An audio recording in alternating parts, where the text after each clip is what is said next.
ಶ್ರೀನಿವಾಸಪುರದಲ್ಲಿ ನಡೆದ ಕಾರ್ಯಕ್ರಮದಲ್ಲಿ ಅಡ್ಡಗಲ್ ನಿರ್ದೇಶಕ ಕೆ ಮಂಜುನಾಥ್ ಮಾತನಾಡಿ, ಈ ಹಿಂದೆ ಡೇರಿ ಕಾರ್ಯದರ್ಶಿ ನಿವೃತ್ತಿಯಾದರೆ 3 ಲಕ್ಷ ಇತ್ತು. ನಂತರ ಅಧ್ಯಕ್ಷರೊಂದಿಗೆ ಮಾತನಾಡಿ ನಿವೃತ್ತಿ ಕಾರ್ಯದರ್ಶಿಗಳಿಗೆ 5 ಲಕ್ಷ ನೀಡುವಂತೆ ಪ್ರಸ್ತಾವನೆ ಸಲ್ಲಿಸಿದ್ದೇವೆ ಎಂದರು. ತಾಲೂಕಿನಲ್ಲಿ ಒಟ್ಟು 178 ಡೇರಿಗಳಿದ್ದು ಅದರಲ್ಲಿ 129 ಸ್ವಂತ ಕಟ್ಟಡಗಳಿವೆ. ಸ್ವಂತ ಕಟ್ಟಡಗಳಿಗೆ ಸುಣ್ಣ ಬಣ್ಣ ಬಳಸಿಕೊಳ್ಳಲು ಅನುದಾನ ಕೊಡಿಸುವುದಾಗಿ ತಿಳಿಸಿದರು.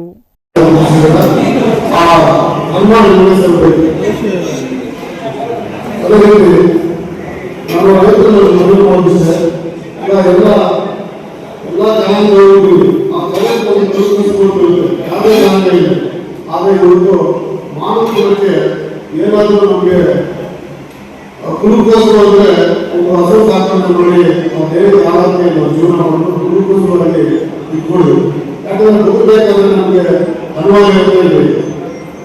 ಯಾವುದೇ ನಾವು ರೈತರಿಗೆ ಮೊದಲು ರೈತರಿಗೆ ಯಾವುದೇ ಬೆಳೆ ಹಾಕಿದ್ರು ಒಂದು ಇಂಟರ್ಕೋಸ್ಕರ ಬದುಕಬೇಕು ಗೊತ್ತಿಲ್ಲ. ಆದರೆ ಒಂದು ಹಸು ಇಟ್ಕೊಂಡು ನಾವು ಮನೆ ಜೀವನ ನಡೆಯುತ್ತೆ, ಅದೊಂದು ಗ್ಯಾರಂಟಿ ಸಿಸ್ಟಮ್. ಮತ್ತೆ ನಮ್ಮ ದೇಶದಲ್ಲಿ ನಮ್ಮ ಕಾರ್ಯದರ್ಶಿಗಳಿಗೆ ಸಫಲ ಆಶಾಕರ್ಷ ಹೋಗ್ತಾ ಇದೆ. ಆದರೆ ಅವರಿಗೆ ನಿವೃತ್ತಿಯಾದಾಗ ಮೊದಲೇ 3 ಲಕ್ಷ ಇತ್ತು, ಮತ್ತೆ ಕೋಡಲ್ಲಿ 4 ವರ್ಷಗಳ ಮಾತ್ರ ಅದನ್ನು 5 ಲಕ್ಷ ಕೊಡಬೇಕು ಅಂತ ಪ್ರಸ್ತಾವ ಇದೆ. ಹಸುಗಳ ಮ್ಯಾಟ್, ಚಾಪ್ ಕಟರ್ಗಳನ್ನು ನೀಡಲಾಗುತ್ತಿದೆ. ಈ ಎಲ್ಲ ಸೌಲಭ್ಯಗಳಿಂದ ಹಾಲು ಉತ್ಪಾದನೆಗಾಗಿ ಹೆಚ್ಚು ಪ್ರೋತ್ಸಾಹ ನೀಡಲಾಗುತ್ತಿದೆ.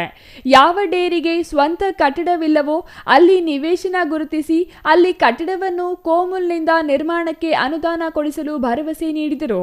ಕೋಮುಲ್ ನೂತನ ನಿರ್ದೇಶಕ ಎನ್ ಹನುಮೇಶ್ ಮಾತನಾಡಿ, ಈಗಾಗಲೇ ಪಟ್ಟಣದ ಉಪಶಾಖಾ ಕಚೇರಿ ಸ್ವಂತ ಕಟ್ಟಡ ಇರಬೇಕಾಗಿತ್ತು. ಮುಂದಿನ ದಿನಗಳಲ್ಲಿ ಸ್ವಂತ ಕಟ್ಟಡ ನಿರ್ಮಾಣಕ್ಕೆ ಬೇಕಾದ ವ್ಯವಸ್ಥೆಗಳನ್ನು ಹಮ್ಮಿಕೊಳ್ಳಲಾಗುವುದು. ಸ್ವಂತ ಜಾಗವನ್ನು ತೆಗೆದುಕೊಳ್ಳಲು ಕೋಮುಲ್ ಅಧ್ಯಕ್ಷರು ತಿಳಿಸಿದ್ದು 1.5 ವರ್ಷದಲ್ಲಿ ಸ್ವಂತ ಕಟ್ಟಡ ನಿರ್ಮಾಣ ಮಾಡಿಕೊಡಲಾಗುವುದೆಂದು ಭರವಸೆ ನೀಡಿದರು. ಕೋಮುಲ್ ಸಂಸ್ಥೆ ಉತ್ತಮವಾಗಿ ನಡೆಯುತ್ತಿರುವುದು ಕೇವಲ ಹಾಲು ಉತ್ಪಾದಕರಿಂದ ಮಾತ್ರ ಎಂದರು.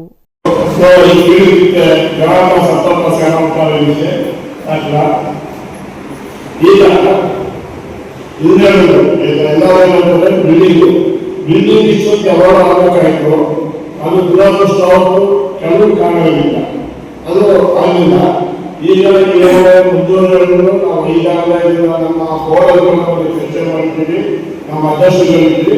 ನೀವು ಆದಷ್ಟು ಬೇಗ ಸೈಟ್ ತಗೊಂಡು ಬಿಲ್ಡಿಂಗ್ ಎಲ್ಲ ಅನುಕೂಲ ಮಾಡಬೇಕು ಹೇಳಿದ್ದಾರೆ. ಇದು 100% ಅತಿ ಶೀಘ್ರದಲ್ಲೇ ಜಾಗ ಸಿಕ್ಕಿದ ತಕ್ಷಣ ಇದು 1 ವರ್ಷಕ್ಕೆ ಹೊಸ ಬಿಲ್ಡಿಂಗ್ ಅಲ್ಲಿ ನೀವೆಲ್ಲ ಕೂತ್ಕೊಳ್ತೀವಿ. Chandrashekhar, CTV news, Srinivaspur.